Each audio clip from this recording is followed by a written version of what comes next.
Résoudre l'exercice 3 pas à pas. On travaille dans l'espace des matrices carrées de taille n munies de la norme opératorielle. Commençons par rappeler la définition de la norme opératorielle. On note M de n de R l'espace des matrices carrées d'ordre n. La norme opératorielle d'une matrice M est la supréma sur les vecteurs non nuls x de la quantité norme de mx sur norme de x. Partie 1. Montrons la sous-multiplicativité. Pour toute matrice A et B, la norme de A fois B est inférieure ou égale à la norme de A multipliée par la norme de B. Partie 2. Supposons H une matrice telle que la norme de H soit strictement plus petite que 1.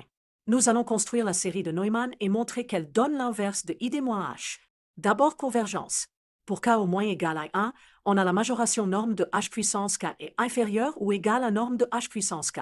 Comme norme de H est strictement inférieure à 1, la série numérique géométrique converge, donc la série de matrices converge absolument. Ensuite, vérification de l'inverse. Calculons ID-H fois S, la somme devient télescopique. Les termes s'annulent 2 à 2 et il ne reste que l'identité. Partie 3. Montrons que le groupe GL de n sur les réels est un ensemble ouvert dans l'espace des matrices. Prenons une matrice inversible A et considérons une perturbation B proche de A. On écrit B comme A plus la perturbation B moins A. On factorise. B égale à fois l'identité plus A inverse fois B moins A. Si on choisit epsilon tel que la norme de A inverse multipliée par la norme de B moins A soit strictement inférieure à 1, alors ID plus A inverse fois B moins A est inversible par la partie 2. Ainsi B est produit de matrice inversible et est donc inversible. On a trouvé une boule ouverte centrée en A entièrement contenue dans GL de n de R. Partie 4. Considérons l'application f qui a à associer A inverse. Nous allons calculer la différentielle de f au point identité I. Pour cela, on étudie f de I plus h, où h est une petite perturbation. On utilise la série de Neumann en remplaçant h par moins h. I plus h, inverse égale la série d, h puissance k.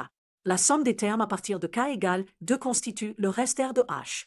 On montre que la norme de R de h est de l'ordre de la norme de h au carré.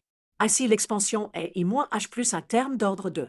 La partie linéaire en h est donc moins h.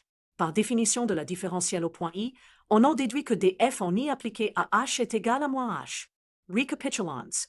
Nous avons montré la sous-multiplicativité de la norme, l'inversibilité de ID moins h lorsque la norme de h est inférieure à 1 et la formule de Neumann, que GL de n est ouvert, et enfin que la différentielle de l'inversion à l'identité est l'application h maps moins h.